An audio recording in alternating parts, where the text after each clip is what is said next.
This week on Strong Arm Sports Podcast. Amazing player. I want Luke Kuechly to realize, man, listen, it's more than to life than football. You don't have anything else to prove, bruh. We supposed to be the losers, but we winning though. They used to laugh at us, now we winning though. They used to tell me never in my lifetime. I guess they wasn't in they right. All right, welcome to a brand new exciting episode of Strong Arm Sports Podcast, the realest sport podcast in all the land. True. I should say let them know, bro. I'm for real. In all the land. Tell you what we do, folks. What we do is we run down sports for you guys in a weekly fashion. You can tune in here every Sunday on YouTube, every Sunday evening on our various podcast channels, and we're going to wrap up the previous weekend sports for you guys. Now, me, I'm in a really good mood, man. I happen to be a proud supporter of an undefeated college football team. This happens to be the first time you guys are watching or listening to the show. I'm one half of the show. I go by the name of K-Spade the Prospect. And I'm your boy, LeParis 57, and together we form Strong Arm Sports Spade. Yes, sir. How them Dolphins doing? Hey, man. We missed you last week, man. First of all, you had a business occasion. Everything went straight there? Yeah, everything Gucci. Well, let me tell you what was happening while you was gone. See, I happen to be a Dolphin fan as well as a Hurricane fan. So you like to pick on me about being a Dolphin fan, but you don't want to talk about me being a Hurricane fan. I'm a Hurricane fan. We took care of business. We played Joe Seminoles, and we ran it up on them boys. We ran it up. Now, we could have beat y'all by a whole lot, but we chose to keep it good for TV. We are entertaining. However, you and I had a small wager. It still knows, bro. Is it though? Because y'all some trash. Bro, our quarterback hurt, bro. You know, okay. You know if we had Francois, you know what's up. You know what's up if we had our boy Francois. You know what's up. You think y'all would have won? Absolutely. For real? Absolutely. I mean, y'all had Walton before that game. Y'all had Walton. No, y'all broke his leg. No, y'all broke his leg, first of all.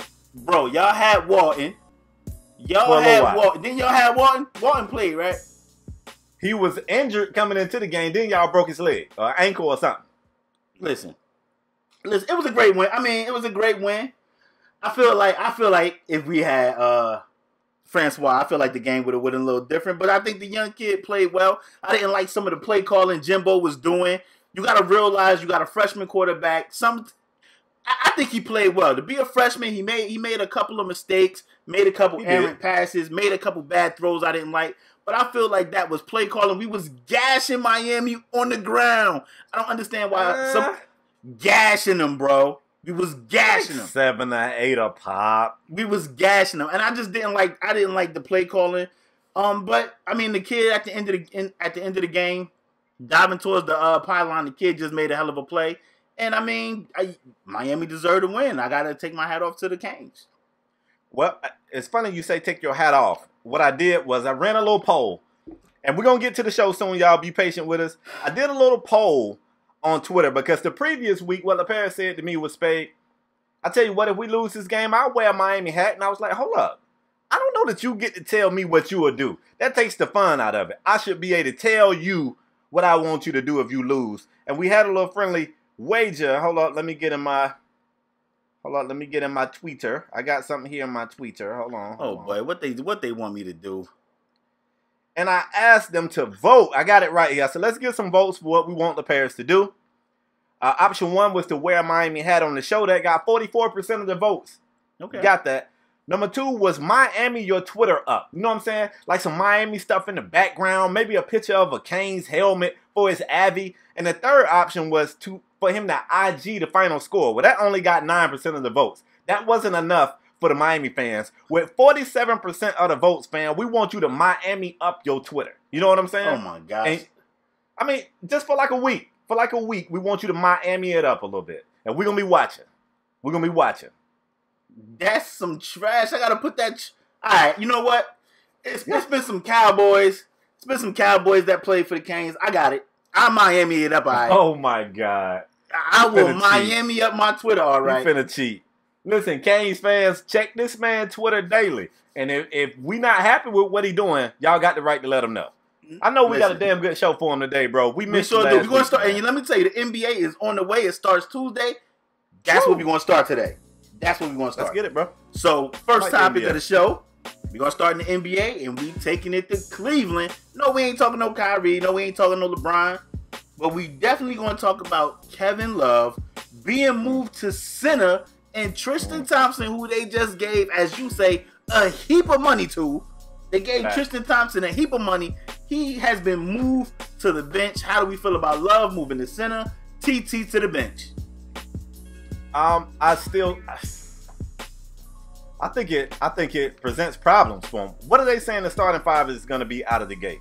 I know we're going Rose, Wade, Bron, Crowder. Crowder at the 4. Not Crowder at the 3 and Bron at the 4. They going Crowder at the 4. They're gonna start Bron at the 3, Crowder at the 4. And then Love. They're gonna start Love. I don't like it. Love at center. I don't like it. Not only do I not like it, I'm gonna go ahead and make a bold prediction. This will last for maybe 2 weeks, 2 weeks max, before they're gonna control alt delete this. LePere said something off camera about Kevin Love and his size. I'll let him speak on that. But Kevin Love, he's not who he was in Minnesota. He's not that guy anymore. Mm-hmm. He's not that bang physical guy that'll come away with 20 boards. He ain't that guy anymore. And I don't like it. It makes him undersized. I know some people are gonna say Kevin Love, he's got the size to be a center, and he does. What I'm not sure that he has is the mentality or the physicality required to be a center, or that I would like for my center to have. And I really don't know how I feel about Crowder at the 4. I would rather Bron be at the 4 and Crowder be at the 3. But I understand they want to experiment. They're probably going to try a few things before they find something they in love with, and I don't think they're going to love this, pun intended. How do you feel about, before I go, how do you feel about Wade starting? JR said that. I like that. You like Wade starting? I like that. Because a lot of people were saying they should use Wade off the bench, give him maybe 20-something, mid-20 minutes a night off the bench for him to come in with that second unit. So in that second unit, they would have had Wade and JR would have been starting. But you like Wade starting? Yeah, I like Wade starting. For one, it allows you to control his minutes. They're going to stagger his substitutions. He's going to be not playing very many minutes during the regular season. If they're smart, they're going to save him for the postseason. But what people are forgetting is this. Anytime a player is traded, you got to question that chemistry. You got to question how this player is going to fit in that lineup, whether or not, things gel or mesh right. And at the end of the day, Bron and Wade got great 1-2 chemistry. You just lost Kyrie Irving. Yeah, I know you got Derrick Rose. You don't know how he's going to fit. They're expecting around the All-Star break to be able to have the inclusion of Isaiah Thomas in the starting rotation. You don't really know how that's going to fit. The whole thing is a question mark. You're moving Kevin Love to the 5. You don't know how that's going to fit. You starting Crowder at the 4. You don't know how that's going to fit. The only thing you can kind of feel certain about is Bron and Wade work really good together. We've seen it. And I think that's the smartest thing to go ahead and start Wade. And I'm going to tell you what. If Rose averaged 18 points with the Knicks. If Rose can get you 15 a game, that's great. Especially if Rose, we figure IT would start, Rose would go back to the bench. So if you coming up, I read this too on another site. It said Rose fits better with that second unit with JR coming off the bench, Korver off the bench, because Rose want to get to the cup. So you need everybody to spread the floor, let Rose penetrate, and Rose going to be able to dish it to the shooters. He's going to be able to dish it to a JR, dish it to a Channing Frye, a Korver. So, I mean, if Rose average 15 with the Knicks, if Rose can get about 15 a game, even 12 to 15 a game coming off the bench, that's definitely an upgrade from Deron Williams they had last year. So, true. That's true. They got nothing from Williams. They didn't get anything. And I mean, if they smart, they monitor Wade minutes. They monitor his minutes. They keep Wade at least fresh enough so he's not as tired during the postseason for that long run. I mean, they're gonna run through the East. They're gonna run through the East. But as far as Kevin Love moving to center, it's crazy. I said off camera to you that it's crazy. They made Love change his body. Love lost all this weight to become this stretch four, start pulling all these threes. I mean, anybody look at Love from his Minnesota days to his Cleveland days, it looked like two different people. Like, he's way slender. He's way slender. His whole game has changed. He used to be a big, bulky guy, bang down there for boards. I mean, he used to shoot the three a little bit in Minnesota, but not as much as he do with Cleveland. And now they're moving him to center. And I know somebody's going to be like, well, that helps the matchups because now the 5 is going to have to go out there and defend Love. They paid TT all this money to come off the bench now. I don't know how it's going to work. They're starting Crowder at the 4. Question marks everywhere. If you want to experiment, though, this is definitely the time to do it in the beginning of the season. I'm pretty sure that Cleveland, Ty Lue, LeBron, I'm pretty sure they're going to figure it out and get that thing moving. They know damn well they don't have to worry about the East. Only team you have to worry about in the East is the Celtics. And I mean, it's question marks with the Celtics because they lost all their defense, all the guys that was like, yo, that's a good defender, that's a good defender, that's a good defender. Avery Bradley and Crowder and all those guys, them guys are gone. Yep. So it's question marks over there too. But I think Cleveland going to get it figured out. I don't know about Love at center. We have to wait and see. Maybe they go, maybe they resort to their old ways, move Love back to the 4, put Crowder on the bench and start TT back at center. But we have to wait and see. I'm just a little skeptical about it because they made this man change his body to become this stretch 4, slender, a little bit more quicker. We have to wait and see, man. I don't know. I'm a little skeptical about the move, though. Let me warn the listeners of something. Today's show might be a little bit longer than usual. What I'm going to tell you guys is last week's show was a lot shorter than usual. So with the Paris coming back, of course, we got a lot to share with you guys. If it's a situation where you can't take it all in one sitting, if you can't enjoy the entire show in one sitting, man, pause this guy. Come back the next day or whatever and finish the show. We got a lot of good information we want to share with you guys. Yeah. And LeParis, I want to strong arm something in here. And I troll you a lot about this, but I'm actually serious here. No, this is good stuff. LeParis and myself, if you fans of the show, you've heard us do this before. If you're new to the show, let me explain something. We kind of go back and forth about which one of our favorite sports leagues is the best, whether it's the NFL or whether it's the NBA or whatever. And I always ride for the NBA, even though the NBA gets attacked for lack of parity, which deservingly so, they should. But I'm going to tell you, I got one example right here why I truly believe the NBA is a better entertaining league than the NFL. And it's because, I hate to admit it, but the way the world is gone, we are, and I say we loosely, because me personally, I don't watch any reality TV. But this current day and age in the world, we are fans of reality TV. And we realize, I feel like the NBA realizes that the entertainment is far deeper than just the product you put on the court. It's also the storylines. Case in point, first game of the year, what they're going to do is send Kyrie back to Cleveland to play against LeBron. And I know what you're going to say. That same type of stuff happens in the NFL, but they don't really embrace it as well.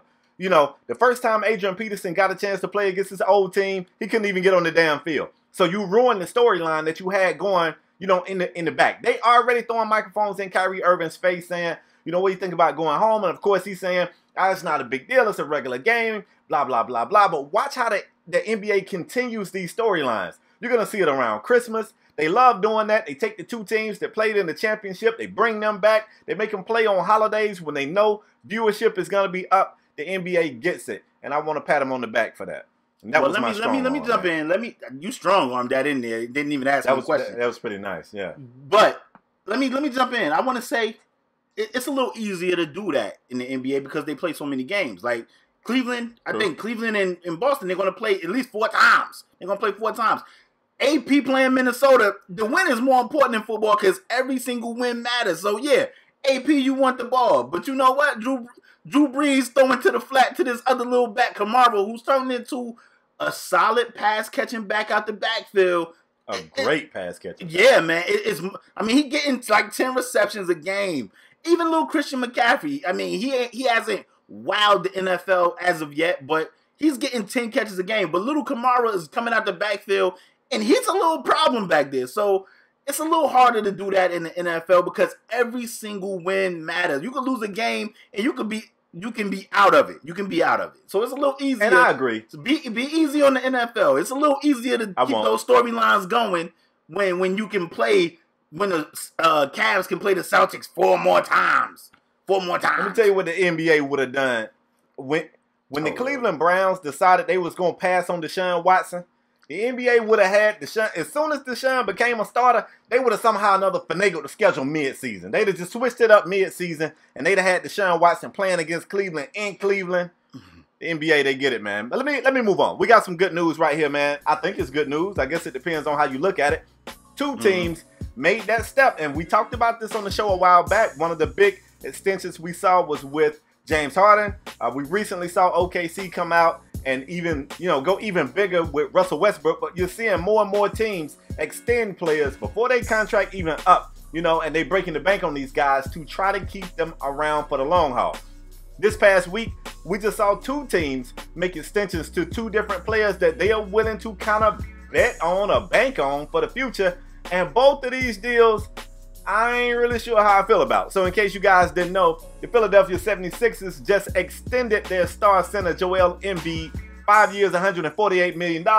Nobody in their right mind is going to question this guy's talent when he's on the court. When he's on the court, it's the operative part of that sentence, though. Only 31 games played so far throughout his career. And also, Andrew Wiggins was extended 5 years, $148 million by the T-Wolves. And Wiggins has proved to be pretty much what folks thought he would be. He can definitely score the rock. He has had some efficiency issues, though. He still isn't really, he don't have that reliable jump shot. So when the jumper not falling, I don't know. I don't know how I feel about either one of them. I kind of feel like both of those franchises could have waited.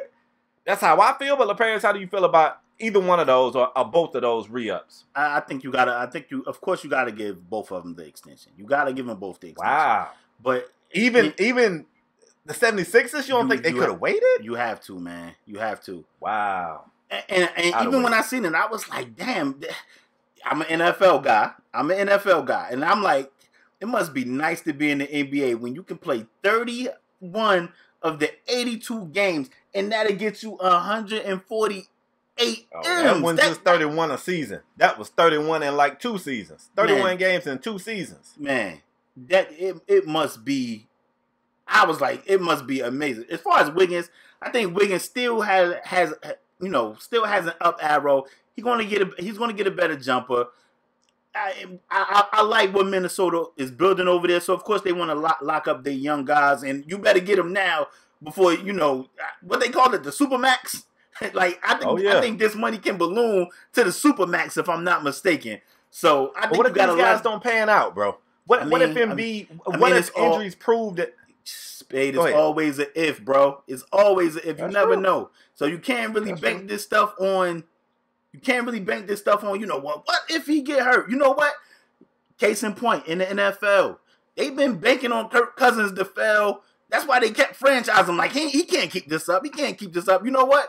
Kirk Cousins is going to get like $90 million guaranteed next year from some damn body. When the Niners could have had him. I mean, when the Redskins could have had him for like $50 million guaranteed if they would have just signed him from the Reds. So you better stop banking saying, you know what, he gonna fail. He can't keep this up. He can't keep this up.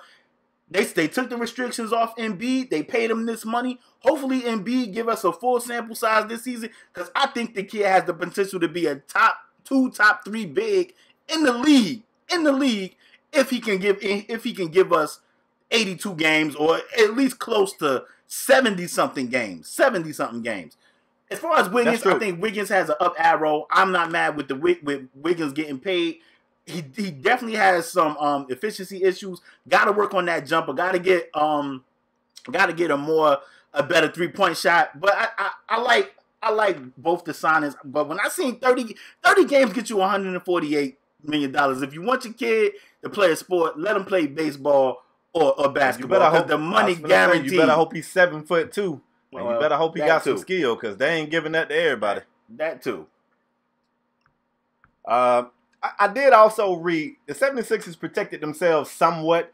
Mm-hmm. It is a clause in Embiid's extension that says if he's injured, like they got some precautionary measures in there. And I know, like, if he just gets injured, yeah, they straight. But what I was wondering about is, I wonder if the injuries don't end his career, but it puts a ceiling on the type of player he could be. Like, I don't know. I just felt like it was a little bit early, but we can move forward, bro. It's funny because when it's guys that big, I think Embiid is like what 7'2", 7'3" or something.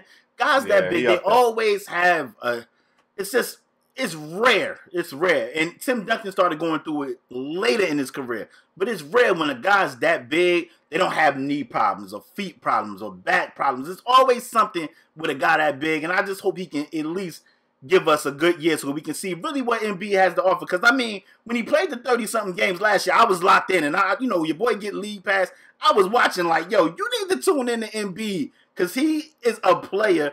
And I would love for him to give me a whole season to see this kid play because I think he could be special.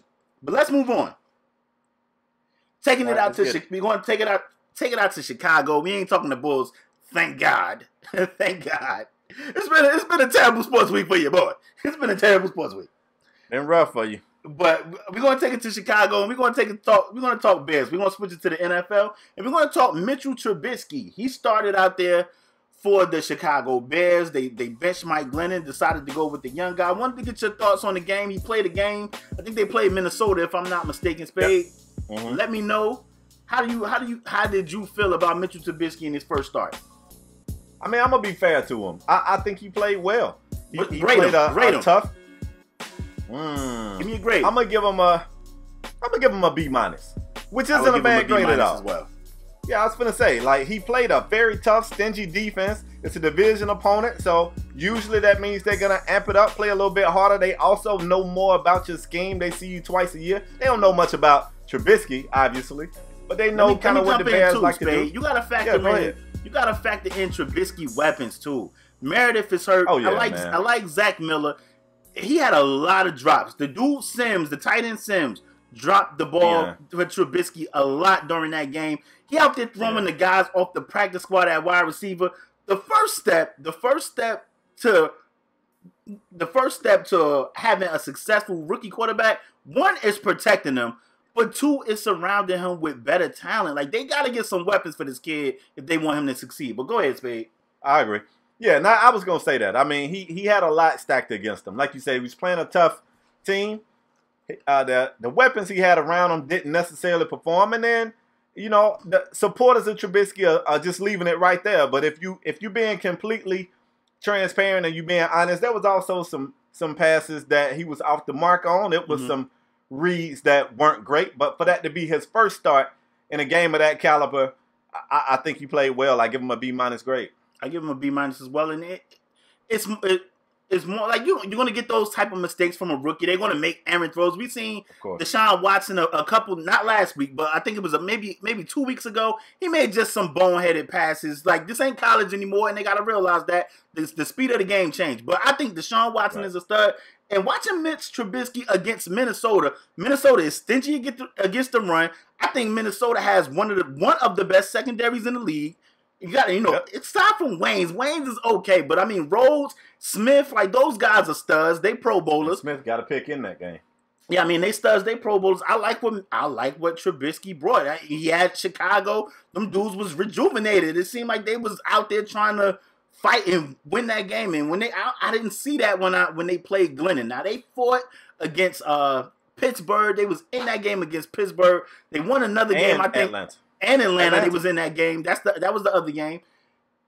But I felt something different watching Trubisky. It looked like the Chicago fans was rejuvenated, and it looked like the players were rejuvenated, and they played a tough Minnesota team, and they took it right down to the wire. But I think they have to protect this kid, because, I mean, it was a couple times Minnesota came screaming through naked, and I was like, man, they're going to get this kid killed.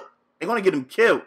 But they definitely got to get some weapons. They have to get some weapons on the outside. Look at Zach Miller. Zach Miller seemed like he's been in the league forever. Zach Miller got to be about 36 years old. Been in the league forever. I don't think you're far from it, yeah. He's been in the league forever. And I think, if I'm not mistaken, he's their leading receiver. It's either him or one of them running backs is their leading receiver. So they got to get some weapons. They have to get some weapons for him. But I give him a B-, and I actually was shocked how good he played, especially against Minnesota. But he played well. He played okay. You spoke on rejuvenation, and we'll move forward. But before we do, several of the Bears players spoke so highly of this dude after the game that I ain't really know how to take it. Like, it was great to hear people saying, like, hey, we lost the game, but we feel like we won. We got this young guy. He looks amazing. We're going to be okay. He's going to be okay. Yeah. But at the same time, if you Glennon, you gotta be looking like, I mean, look at these. Like, what was all this when I was out there? So I feel like at this point right here, you got to do something with Glennon. You know what I'm saying? I think they only gave him a 1-year deal, right? No, Glennon signed for the. Hold up, the power of the internet. Find it for me. I'm about to right now. But the power of the internet, they gave Glennon some bank. I'm about to tell you right now. I know they gave him a lot of money, but I thought it was 3-year deal. It was a 3-year deal. 3-year. Yeah, 3-year deal. Yeah, they got to do something with him. Because not only are the fans starting to rally behind Trubisky, but his teammates have basically came out and said, I'm putting my stamp of approval on Trubisky. So now, like, if Trubisky starts to play bad, you can't really go back to Glennon because the locker room has been divided at this point, and that's always a bad thing in the locker room. So, I don't know. Yeah, 3-year deal worth $45 million, guaranteed 16 with a team option for 18 and 19. So what? That's basically a 1-year deal. Oh, yeah, that's a 1 year. I was thinking it was short. Oh, yeah, that's a 1 year deal. They got a team option. They can get him out of there. Yeah, he done so.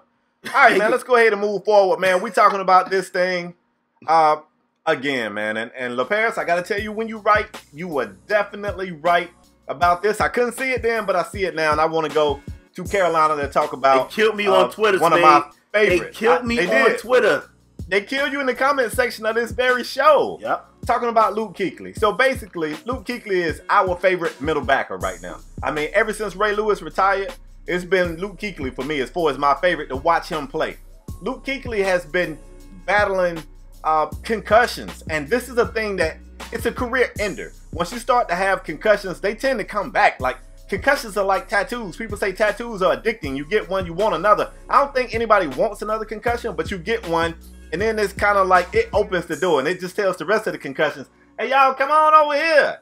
We having a party. And you just start getting more and more concussions. So LaParis actually said after the last concussion, I assume it was the last one. It was one last year where he was sitting on the field sobbing, and I was like, yo, I think he just tore his shoulder in half. I think his arm is going to fall off. And LaParis is like, man, that's a concussion. I'm like, no, this man was sobbing. It's not a concussion. It's something life-threatening, which indirectly it is. And it was a concussion. And LaParis said, I think Luke Kuechly needs to call it. He's had an amazing career. Everybody respects him. We know he's the real deal. He's got to think about life after football. He has to go. And I was like, chill, relax, relax. Everybody was like, relax, relax. Well, in case you guys didn't know, Luke Kuechly had another concussion that caused him to leave the game this past weekend. And I am now on board. Luke, you got enough bread, bro. We care about you enough that we don't want to see you in super bad shape later on in life. Yeah, man. I think he's got to call it. LaParis, I ain't even going to ask you because I know how you feel on it. So just speak on it, man. Luke Kuechly, another concussion. This might be 3 in the last 3 years. The hit that gave him the concussion didn't even look, it wasn't even a crazy impact type of hit. The announcers during the game, Spade, they said, oh, it got to be his shoulder. They thought it was his shoulder again. They thought it was his shoulder. They thought, Spade, people wasn't telling me to relax on Twitter. They was calling me all type of names. They was saying I was a hater. What? They was doing you like that, bro? They was doing your boy like that. But dirty. Let me tell you something. One thing I know is football and middle linebacker. One thing, it's a few positions. When you get a concussion, you're going to keep getting those concussions. Like, you could be a wide receiver, get a concussion. You know what a wide receiver do once they get a concussion? They run out of bounds. Unless you was this kid. I don't know if you remember him, Spade. It was a kid that played for the Colts named Austin Kuechly. Peyton Manning used to send him across the middle all the time. And he would continuously get concussions until he decided, you know what? My life is bigger than this game. And that's what I want to do. Let me stop you for a minute. Go ahead. You got to go back. Buffalo had 2 wide receivers that couldn't get out of the way of concussions, Don Beebe and Mark Kelso. Yep. I think Mark Kelso had a special helmet that was like a helmet over his helmet. Or that might have been Don Beebe. It looked like a double helmet because he kept getting concussions. But yeah, go ahead. I love Luke Kuechly, man. I've been watching Luke Kuechly since college. I've been watching him since college. Amazing player. I want Luke Kuechly to realize, man, listen, is more than to life than football. You don't have anything else to prove, bruh. Like, it's a couple of positions where, even at running back, you can get a concussion as a running back. You know what a running back can do? Run out of bounds. Wide receiver, you can get a concussion. You know what you can do? Don't take the hit. Run out of bounds. You know what position you can't do that? Offensive and defensive line, because it's impact every play. and at linebacker. You're going to get hit every single play. You're getting hit every single play. So Luke Kuechly, that impact is continuous impact. And Luke Kuechly is only 26 years old, man. 26 years old. It's not worth it, man. It's not worth it. And I know I know how much he loves football. I'm pretty sure he's very passionate about football. He wanted to win the championship. Luke, you can go coach. I'm pretty sure you know more linebacking than some of these linebacker coaches in the league. You can be a linebacker coach. You can get a ring another way. Spade, once you get that one concussion, it's going to continuously come. I know you remember, Spade, but I want to talk to the listeners. Steve Young got a few concussions, but you want to know what concussion killed him? A corner blitz from Aeneas Williams. He said once he got that concussion, he couldn't remember where he was at, and he was like, I had to call it quits. And before Luke Kuechly is only 26, and you imagine losing your memory. I don't know if Luke Kuechly has kids yet, but not knowing your wife's name, not knowing your kid's name, not being able to run around with your kids, Luke Kuechly is not worth it. You're a phenomenal player. We all know it. The league know it. You don't have anything else to prove. People know Pat Willis was a beast too. You know what Pat Willis said? It ain't worth it. I'm through. It's not worth it. And I want Luke Kuechly to realize, you know what? My life is greater than football. You want to, I don't know if you have a family, but you want to start a family. You want to be around for your family for a long time. And Spade, I'm not even seeing the crazy impact hits. Like, it wasn't even a crazy head-on collision hit. It was like a little crackback block, and Luke Kuechly got carted off, and I was like, man, it's another concussion. That's crazy, man. He has to give it up. And I know he's probably not, but he has to give it up because I don't never see Luke Kuechly playing 16 games again at middle linebacker with those concussion problems. I don't. And we're begging you, Luke. I'm interested to know what the fans think because they killed me on Twitter. They was in my mentions saying I'm a hater. They was like, you don't know nothing about football. I know about linebacking, and I know linebackers got a hit, and Luke Kuechly got a head issue, a concussion issue, and he gonna hit. So I know that brain gonna hit his skull. I want Luke Kuechly to realize that is more to life than football, man. But let's move on, Spade. Let's do it. Oh boy, I'm tired of talking about this too, Spade. We're gonna talk about Ezekiel Elliott. Allegedly, well, not allegedly, the suspension was reinstated. Zeke is suspended officially again for 6 games. But reports came out today that may not be so, and he can play come Sunday. I don't know. Spade, let me just go first. I want Zeke Elliott to take the damn suspension. And I know that's kind of like admitting guilt. He's out here saying, I mean, Tom Brady didn't admit, he was fighting out there. He didn't admit guilt when he took his 6 games. He just seen it. The way the league is set up, I sound like Kevin Hart, but the way the league is set up now, you can't win these joints with Roger Goodell being the judge and the jury. You're not going to win. That's true. They're just going to be like, yo, Goodell y'all collectively bargained that Goodell can oversee all this crap with no outside counsel. So y'all just got to take this on the chin. Balances. Yeah, man. Yep. Like, y'all got to pretty much take this on the chin. And then during the next negotiation, say, yo, we don't want Goodell to have this amount of power or to be the judge, jury, and executioner of these type of situations. But as of right now, he is. And I don't see Zeke just take the 6 games, bro. Take the 6 games right now so it can be over with. You don't want to carry this into the playoffs or into, well, who knows if we go into the playoffs, but to the end of the season or when we need you for a playoff run or even into next year. Just take it on the chin and just let it be. Just let it be. Like, I think you're fighting for nothing because Roger Goodell, he's not going to let this go. The same thing with Tom Brady. He's not going to let it go. Yeah, I agree. And he got to have somebody in his corner that's telling him the same thing. Like, Zeke, I know you feel like taking the suspension is an admission of guilt and you feel innocent. At the end of the day, you got to think about the team. And this is, I hate to say this, but it's the best time for them to not have him. The Giants look like pure crap. The injury bug went through there and ravaged that team. The Eagles look pretty good right now. They look like they could possibly take control of that thing all the way into the postseason. You might be in a situation where best bet you play in for a wild card spot anyway. Yeah. Let's just get it over with, get you back. The good news is, you know, that team is built where it's other guys who, I'm not saying there's other Zeke Elliots on that team because it's not, but there's other guys on that team that can at least, like, it's not a substantial drop-off for the team. It's tough, though, because one of the worst things in the world is to honestly feel like you're telling the truth and people think you're lying. Like, I've been in that situation. I don't care what it is. Somebody ate the cookies. Did you eat? I did not eat the cookies. Yes, you did. Fam, I did not eat your cookies. Like, it makes you angry to know that you're telling the truth and people don't believe you. I understand it, but this is why once you get wealthy, you're supposed to have some type of advisors. And it don't necessarily have to be people that's on the payroll. It can be that older mentor that you trust. It can be family members. That one friend that's going to shoot it to you straight and not BS you. He needs somebody around him to say, hey, man. His own father came out and said he wasn't ready fight. Right. Well, that's true. His own father came out and said. He could be a hater, though. I mean, he could be. Could be a hater, though. He could be, but you just have to put yourself in better situations. Like, we continuously find Zeke in these situations where you be like, what is he doing? Like, what is he doing? Right. What is he doing? Like, I understand he may be innocent, but you look at them situation and you be like, it leaves that little 50-50 doubt. And I can see if he had this clean background, but Zeke had some issues.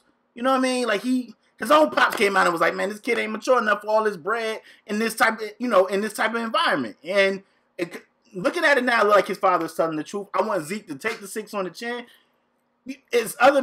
I hate to say it like this, and I'm not condoning anything, but it's been other guys in the league that did things that were actually killed guys. And I mean literally killed guys.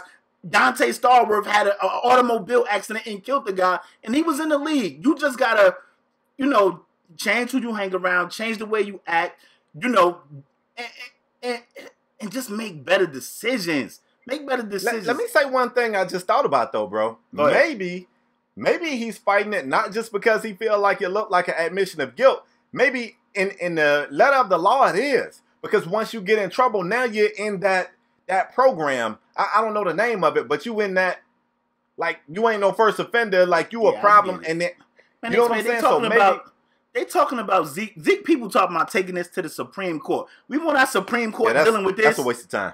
Do we want our Supreme Court dealing with this? Our president dealing with the NFL anyway. Why not? Let's go ahead and move forward, bro. You right. All right, so from one running back to another. One of our favorite backs, Adrian Peterson, physical, downhill running back. We've seen this guy do some tremendous things. We mentioned him earlier in the show on how the NFL dropped their chance to have the storylines connect you to the game. Well, AP gets another chance. Yet again, like, AP like a cat out here, bro. That dude got a lot of lives.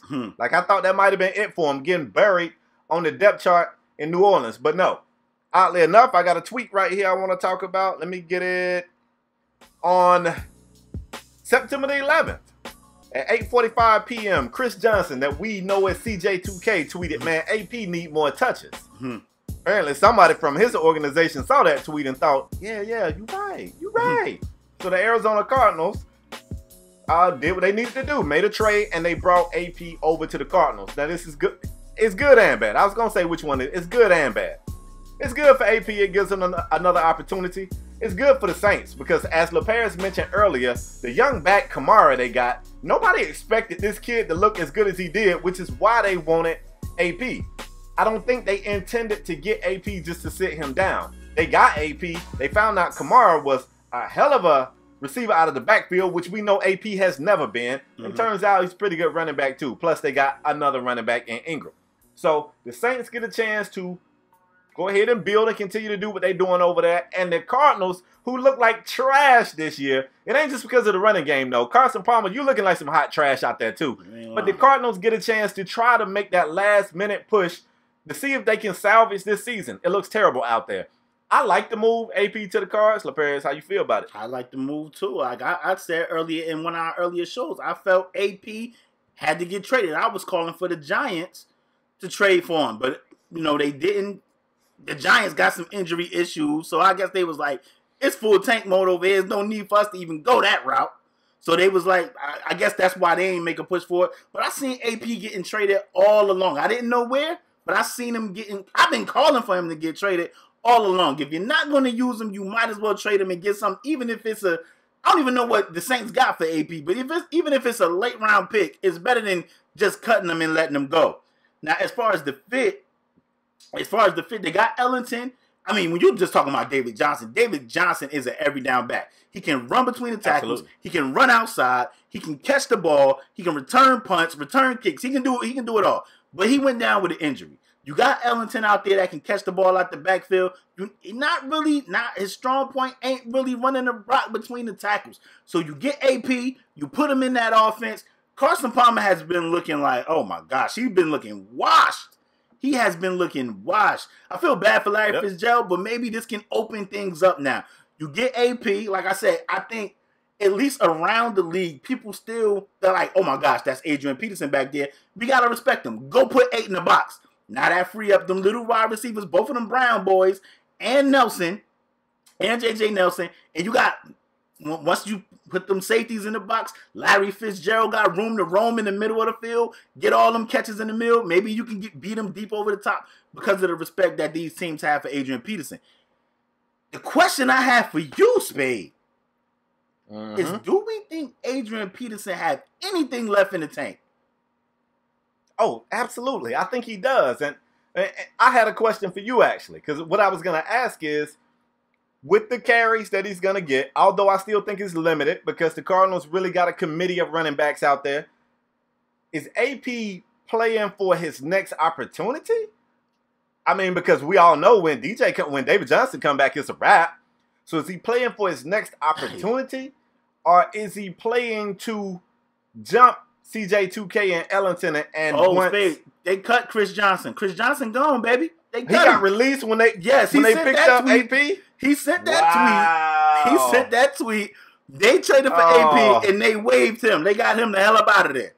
So I knew he had another tweet that was just LM laughing my ass off. I saw that tweet. I didn't know that many was released. Yeah, though. He's out of there. So it's it's the Williams shot. Kid that I think they like, but he's a young dude. I think they'll bury him on the bench. It's really AP and Ellington. So I think this is his opportunity. Now we know when DJ come back, it's DJ team. It's DJ's spot. Right. So yes, is it AP, DJ and Ellington, or is it DJ and AP? No. I don't think they would keep Peterson. I don't think they'll keep him. I don't. Okay. I could be wrong, but you know, a lot of people, guys like Emmitt Smith, guys like Charles Barkley, said they getting that Arizona air, and it's something about that Arizona air make your body feel different. They start feeling better, so maybe AP get over there and he tear it up. Do we have a running back controversy? I don't think so. I got David Johnson as the best back in the league. I mean, you know, one of the best backs in the league. Him and Le'Veon. But I think AP is definitely playing for his next opportunity.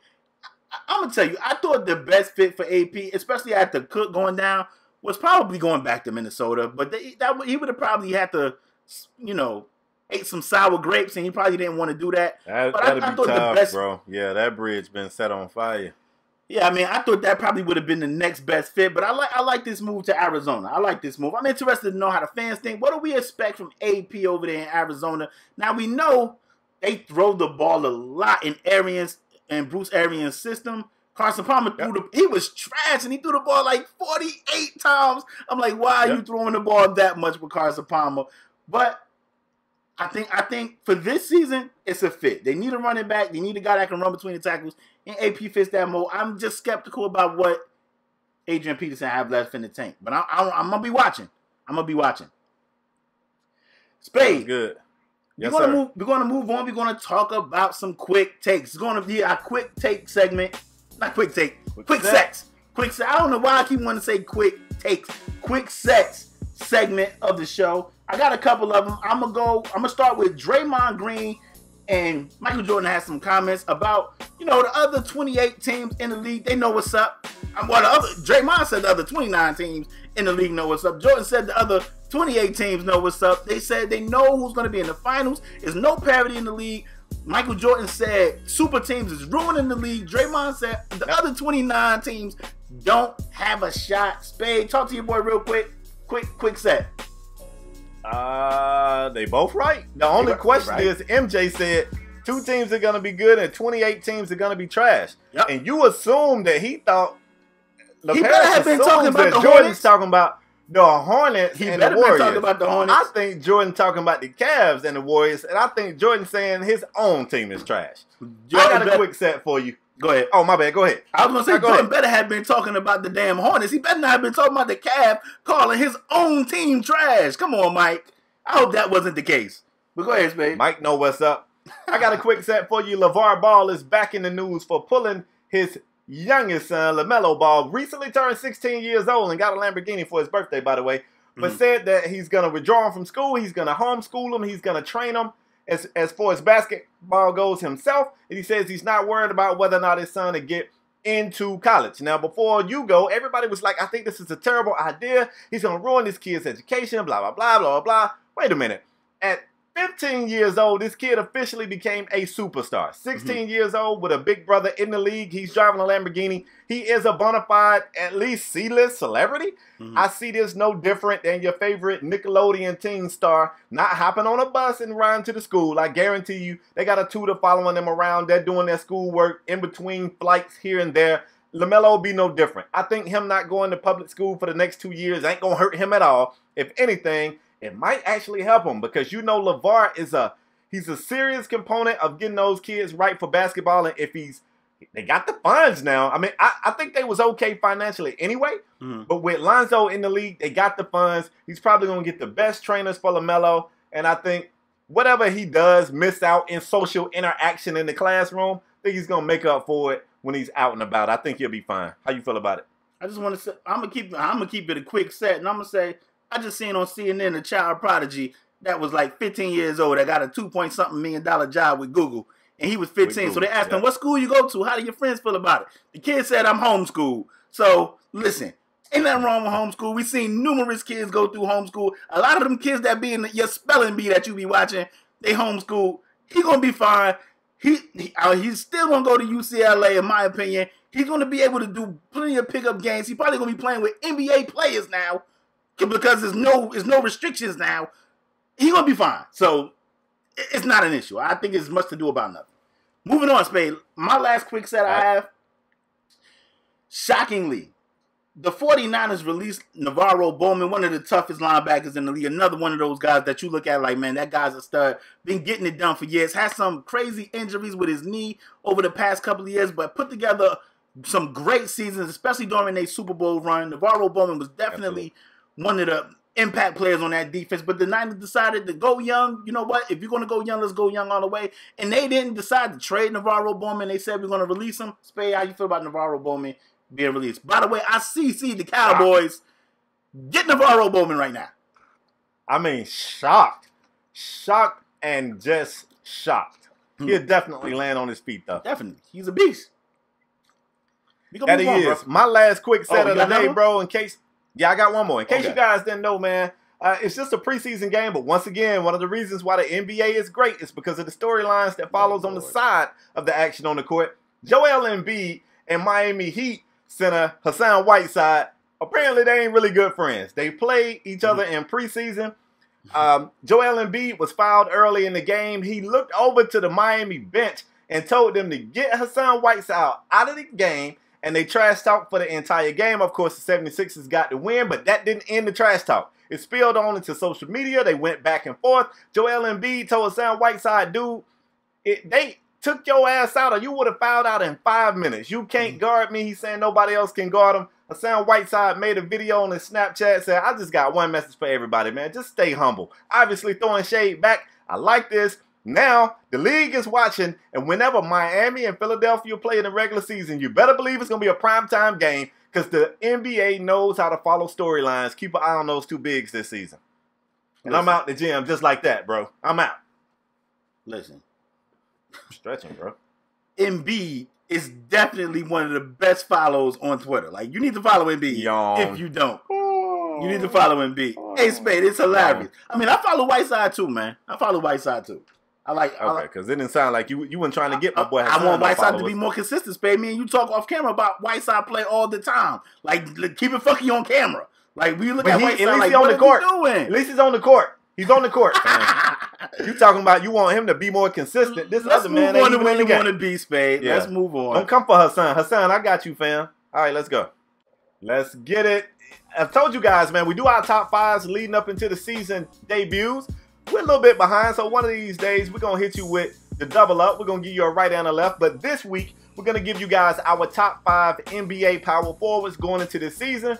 I got to give you guys the rules. It's not just stats. It's kind of 3 things going in together. It's the stats that we saw, last season. It's the way they ended last season and kind of a prediction of what we think is going to happen this year. We can take somebody who was completely trash last year. If we feel like this is going to be their breakout season, they could possibly make it in our top 5. The Paris is going to give you his 5th, then I give you my 5th, then my 4th, then his 4th, then his 3rd, and so far and so on. The Paris, you're on the hot seat coming into this season, bro. Your top 5 power forwards. Who you got at 5? Let me tell you, bro. Uh-oh. As bad as I wanted to put Bobby Portis on this list. Oh, my God. I didn't. If you don't get right. Bobby Portis ain't on Bobby Portis' list. Go. At number 5, Spade, I have the unicorn. Kristaps Porzingis. I have Porzingis. At 5? At number 5. I have Porzingis at number 5, Spade. I think if I'm not mistaken, Porzingis only averaged 15 points last year. I expect, especially since getting Melo out the way, it is now Porzingis' team. I think we see a huge leap from Porzingis this year. Hopefully, he's able to shake these little nagging injuries he has, and give us a full 82. But I expect a huge leap from Porzingis, and that's why he's my number 5 power forward in the league. Porzingis. I rock with it. I'm going to do something you ain't ready for, bro. I hope you sit down. I hope you're comfortable. I got an honorable mention at 5. My honorable mention comes out of L.A. I'm talking about Blake Griffin. What? If you didn't have Blake Griffin in your top 5 power forwards, you was crazy. Blake Griffin is not in my top 5 power forwards right now for a multitude of reasons. For one, he cannot stay healthy. He's never there when his team needs him in the postseason. And the worst thing that can, and LaParis called this, the worst thing that can happen to Blake Griffin was getting a damn jump shot. Now he lets the defense off the hook, and he don't play with that physicality that made him a star, that had him in everybody's top 5. Now he settles for bad jump shots. He's number 6 to me. And number 5, I got a guy who's never been on anybody's top 5 power forward list because he was a damn small forward. But he just got traded to OKC, and I believe this guy is really going to make an impact this year. So at number 5, I got Carmelo, no hoodie, Anthony, number 5 power forward in the league. He on your list, bro?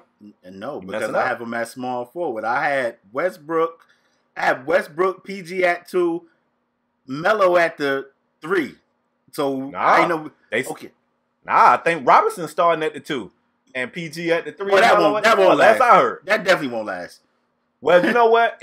Let me go ahead and say this. If Melo is a 3, then I'll put Blake at my 5. Okay, that's fine. So that's how we'll do it. That's fine. All right. I don't have Melo on my list. I got him on my 3 list. But at number 4, I have Blake. It's me. Oh, my bad. Wait. My bad. You trying to steal my shine, bro. Wait. Go ahead. At number 4, man, this guy should probably be way higher. Way higher. Only problem is, when the lights are bright, sometimes he don't show up, bro. Now, if it's a dark alley game, he'll give you a mean double-double. Give somebody 30. When them lights come on, man, he might give you 12, 13. You never know what you're going to get from him. At number 4, man, I got LaMarcus Aldridge. I expect a bigger year from him. Yes, I expect a bigger year from him because I heard that LaMarcus Aldridge went to Greg Popovich with concerns about how they using him. And that's what I want to hear. I want to hear that this man saying, hey, I want the damn ball. At 4, I got L.A. Go. L.A. is not on my damn list. And Spade. Oh, my goodness, bro. What are you doing? Listen, Spade. I'd rather you have Blake on your list than LaMarcus Aldridge on your list. At number 4, I have behind him. At number 4, I have Blake Griffin. At number 4. Okay. And it was for all the reasons you said. I think Blake Griffin is a phenomenal player. But Blake Griffin, Paris. Yes. You got Blake ahead of KP? Spade, I'm expecting a bigger jump from KP. Okay. I think Blake Griffin. Right. I think Blake Griffin is a walking 20-9. Chris Traps gave me 15 last year, so I'm expecting. So you expecting a bigger year from Blake? I am now. CP. But I mean, CP3 gone, so I'm with you. Okay. Yeah, now CP3 out the way. Blake should be around 25, 27. He's it. He's the guy. Ooh. He's the guy. I like it. He's the guy in prediction. Ain't nobody. Yeah, I'm thinking 25 to 28 points. I need Blake because we not getting those type of numbers from DJ. DJ ain't no offensive guru. I mean, we like Pat Bev. They got Lou Will, but Blake Griffin is the guy with the Clippers. I'm expecting his numbers to take another jump. Hopefully, he can stay healthy. Hopefully, he won't do anything dumb like fighting trainers and all that. But I think Blake Griffin is a solid guy. If Blake Griffin, I'm not mad at Blake. You want to shoot threes, shoot threes. I don't want you shooting 8 threes a game. Shoot 4. But get your ass in the mid. Get your ass, shoot the mid-range. Get your back to the basket. Get back to being Blake Griffin. And you don't have to do, they saying Blake Griffin because of the injuries. He don't want to do all that high-flying crap anymore. That's fine. You don't got to do that. You don't got to make Sports Center every night. But you want to know what? I'm expecting 25 to 28 points for Blake Griffin. We got CP3 out the way. I'm expecting 11 boards from Blake. So this is what I want to see. It's your team, Blake. Deliver. Ooh, I like it. Now watch Lou Will score more points a game than he do coming off the business. But go ahead. Yeah. Who's your 3? My number 3, Spade. I'm going with Kevin Love, man. Kevin Love. Okay. They changed Kevin Love body. Kevin Love became a factor shooting threes during the playoffs. I was looking like, man, Kevin Love is out here. Especially, it might have been that Celtics series, or was it? I think it was the Celtics series. Kevin Love looked unstoppable. They couldn't stop the dude. I might have a series on. It might have been either the Celtics or the Raptors. I don't remember which one it was, but whichever one it was, they couldn't stop Kevin Love. I said Kevin Love is an animal down here. Kevin Love had like 10 boards in the first quarter. They couldn't stop him. Now they changing it. Now they telling Love you're a sinner again. We know y'all, but for these purposes, Kevin Love is a power forward, and I think Kevin Love, if he had to, I still think Kevin Love can get you 20 and 10. But in that system, that's not what they asking K Love to do. And for that system, kind of like the same thing with Chris Bosh. Kind of like the same thing. I think Love is still a top power forward in this league, and that's why I have him number 3 on my list. Well, at number 3, I got Kevin Love for the same reasons you said. I feel sorry for Kevin Love in the same way I felt sorry for Chris Bosh. These guys joined the team. They were the number 1 option on their team. They were asked to become the number 3, sometimes the number 4 option on their team. And everybody goes, oh, that person fell off. They trash. Mm-hmm. I mean, you got to have the damn ball to do something with. And I feel like at any given time, if they just decide, you know what, we're going to run the offense through Kevin Love, Kevin Love gets 20 and 10 easily. Yeah. So I got Kevin Love at 3 on my list as well. Now, let me tell y'all where it gets funky. Before you go, is Kevin Love the second option on the Cavs now? Or do we say Isaiah Thomas or Derrick Rose or somebody else? Wade, maybe? I still don't think so, man. And I hate to say it, but I think coming out the gate, he's still the 3rd scoring option. I think the 2nd scoring option is probably going to be Rose creative. Okay. Because I still think Rose is a mismatch for most PGs in the league. And sadly, man, even if it ain't Rose, I think they're going to be trying to see what they can do with Wade. If they smart, he the 2nd scoring option. I was about to say, I think I want K-Love being the 2nd option out there. Oh, if it was my call, absolutely. 2nd scoring option. Okay. Absolutely. All right, it gets funky right here, folks. At number 2. No, it don't. You got to understand. We better have the same one, we don't. No, we don't. And number 2, you got to understand how taken aback I was to hear my compadre put this man way. Let me drink some water. Hold up. I'm about to die. Spade, don't do it, Spade. Spade, don't do it. Way back there. Spade, don't do it. Way back there. When never before have we seen a guy 7'3", can shoot the 3 ball, can put the ball on the court, can dribble, can take it coast to coast, can post up. Every time we get one of these Euro players, they compare him to Dirk, and I'm always disappointed. This dude right here gonna be better than Dirk in his prime. I'm talking about KP. I got him at number 2. He's easily the 2nd best power forward in this league. Don't ever disrespect Porzingis like that again, bro. Spade. Ever. What's wrong with you? 5th. Behind Blake Griffin. All right, so you got him number 2. What type of jump are you seeing from Porzingis this year? Bro, Rose gone. So, you 25? Bro, you telling me bro, Melo 25? gone. I'm telling you. Hold on, let me wait. It's coming to me. 25 and 12. Oh my God. 25 and 12. Hey, I think he's unguardable. I don't think nobody can guard him, bro. I love Porzingis. I think he's got too much in his arsenal. I love Porzingis. It's his team, bro. But at number 2, it don't sound like it. You got him behind Blake. I got him top 5 in the league. They can only be 5. They can only be 5. I guess. At number 2, I have Draymond Green, Spade. How you forget about Draymond? I didn't forget about Draymond. You didn't even give Draymond honorable mention. Like Draymond, Spade, we can only speak on these guys on what they do for their team, and Draymond for what he do with that team. Draymond is a stud, Spade. He's the emotional leader. Draymond Green, he's solid across the board. Dimes, points, assists. Rebounds. Like Draymond get you 10, 10, and 10. Sometimes when Draymond is called on to be the scorer, he's the scorer. Draymond is the emotional leader, the defensive anchor. Come on, Spade. Draymond is the number 2 best power forward in the league. Draymond not on your list, Spade. If you say so. Draymond not on your list, Spade. If you say he all that, bro, I guess I. At number one, I think it's a no-brainer. I hope we had the same number 1. We should have the same number 1. At number 1, I have none other than Anthony Davis from the Pelicans. Now, I've been hard on Anthony Davis in previous years because the dude just wasn't healthy.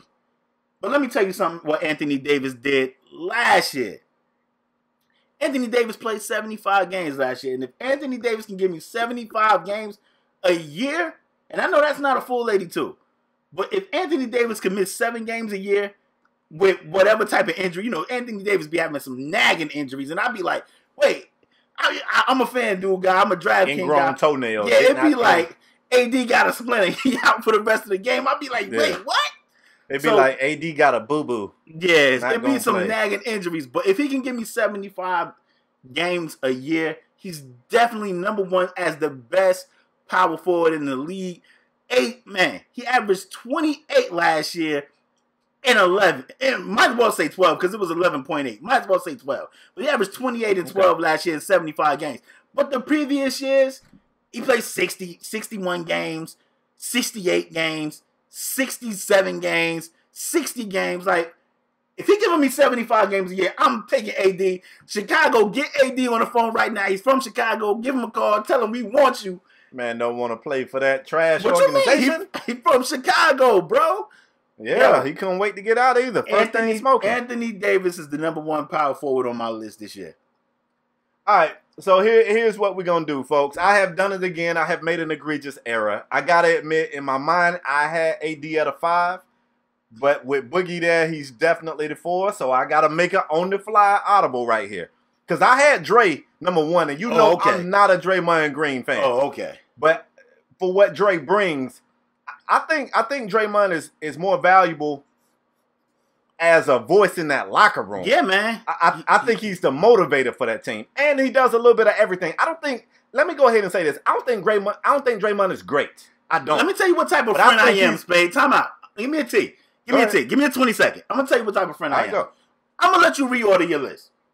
I appreciate that. I'm gonna let you reorder your list. Normally I wouldn't do that, but because I'm a good friend, you see, he want to talk about my nose. I'm pretty sure he ain't throw no. I'm pretty shocked he ain't throw no Cowboy slander up in there. But that's the type of friend I am. I'm gonna let you reorder your top 5 list because you had AD at center. I'm gonna make it quick.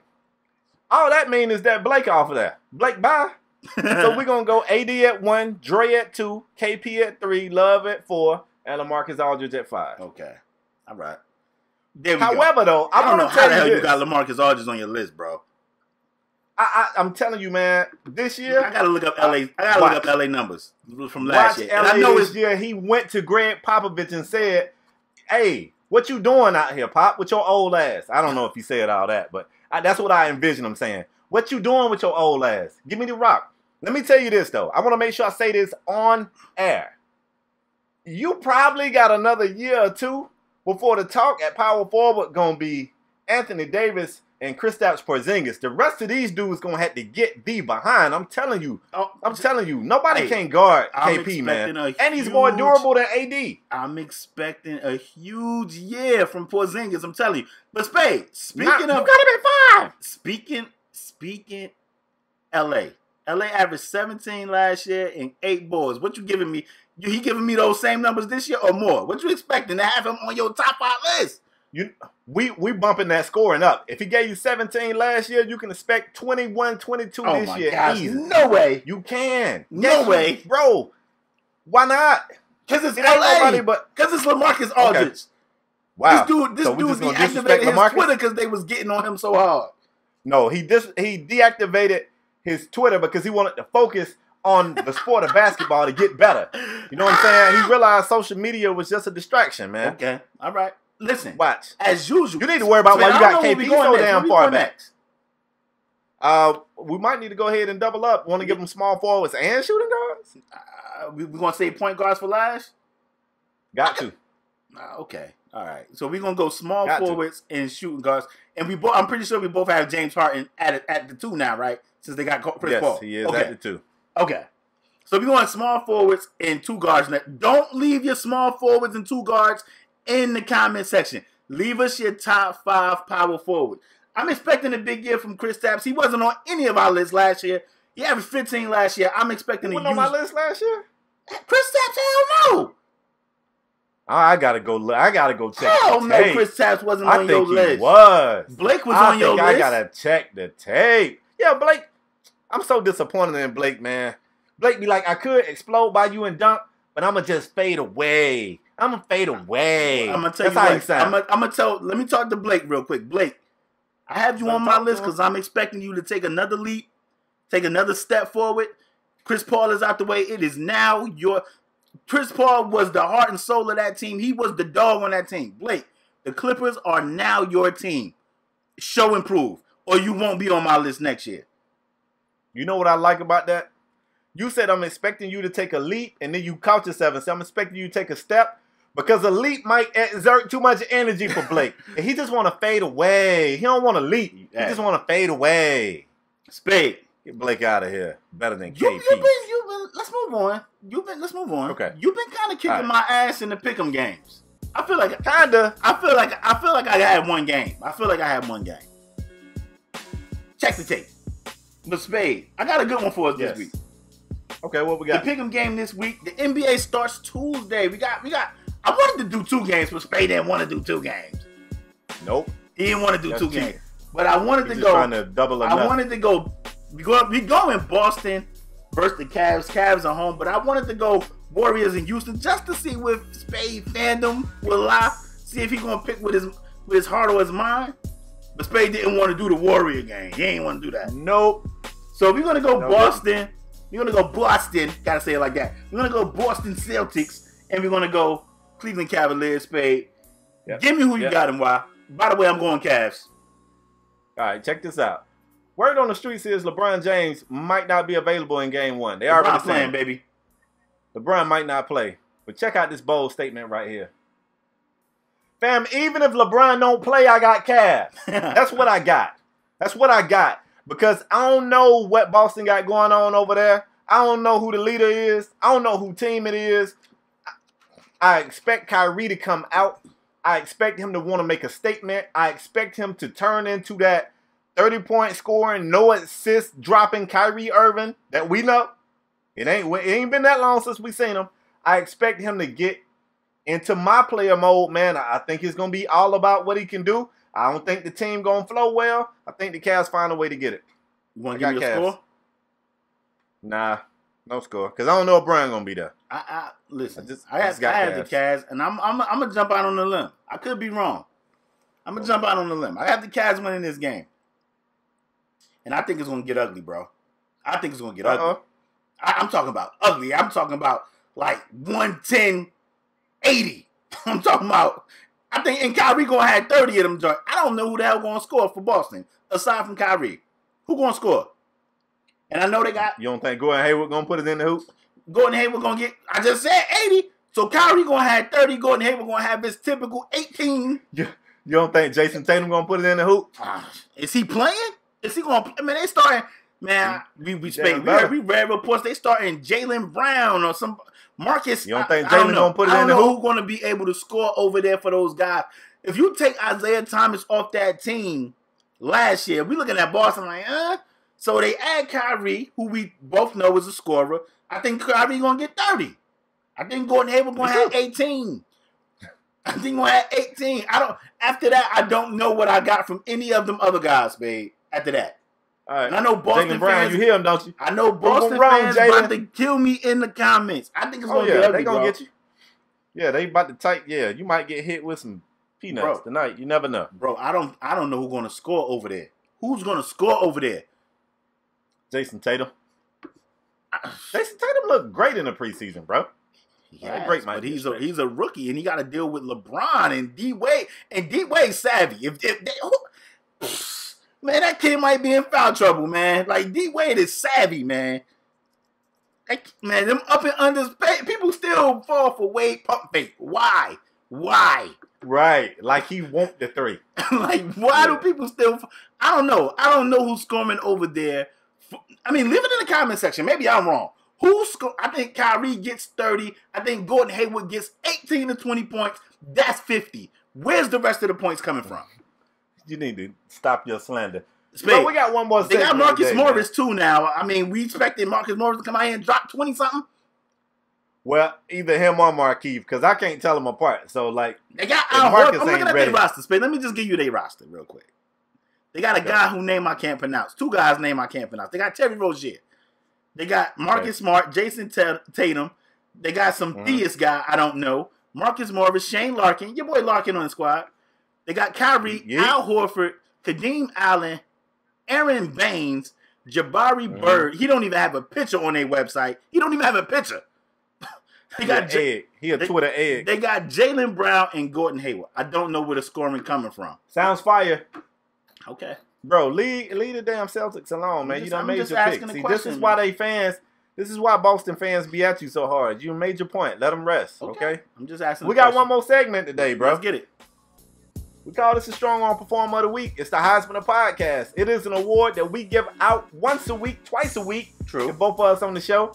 And we give it to a male or a female who raised his or her level of play to ensure that their team got the victory. And that's important. See, the rules say you got to get the victory in order to win this award. Yep. But Paris, you on the hot seat. Who you giving your award to and why? This definitely would have went to a no. No. If we would have won versus the Canes.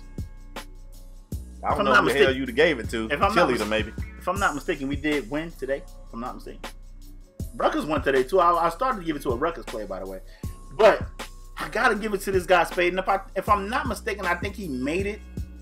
I think he was my week one in the NFL Strong Arm Performer of the Week. And he's up here again. And that's Alex freaking Smith. Alex Smith. Let me tell you something about Alex Smith. They drafted a quarterback. We told Alex Smith, your time is running thin here, bruh. And Alex Smith said, don't even worry about it. I'm about to dot up the whole league. I don't give a damn no more. It's crazy because once Alex Smith feel like his job is on the line, to me, it seemed like he played better, Spade. Colin Kaepernick was breathing down his neck. That ain't really worked for him in San Fran. I mean, Spade, I think he took them damn near to the conference championship before Kaepernick took over. He took them there. And then Kaepernick took over.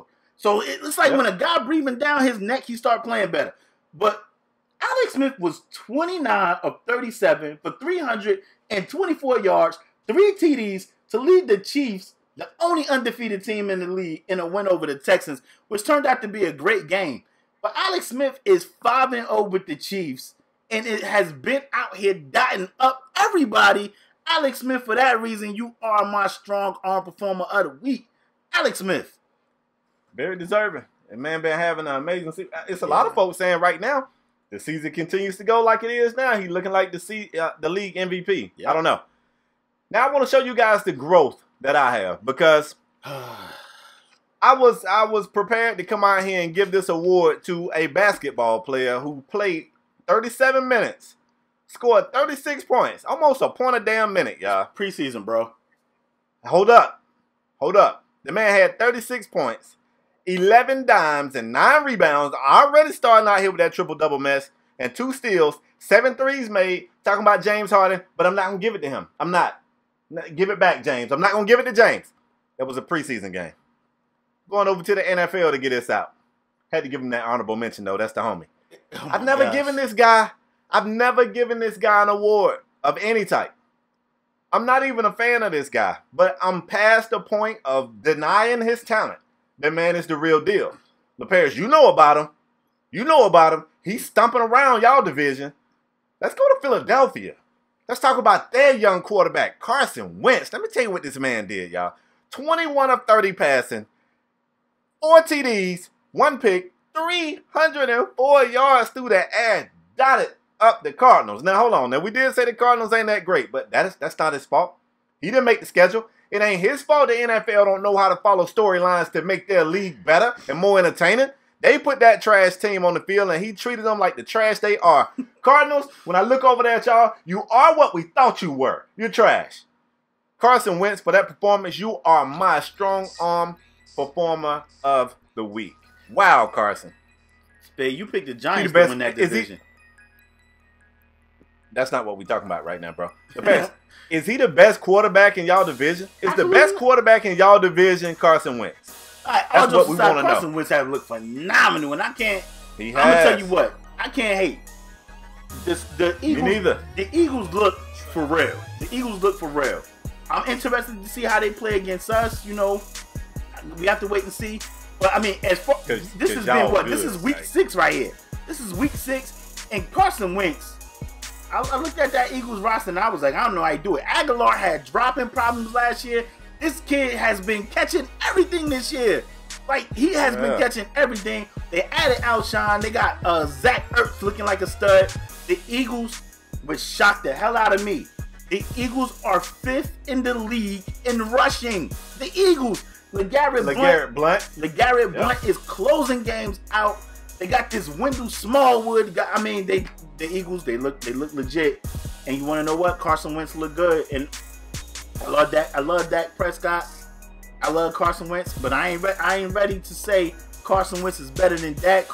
Dak led the Cowboys to a 13-3 record. I gotta see more from Wentz. But Wentz looked damn good. I ain't even going front. He looked damn good.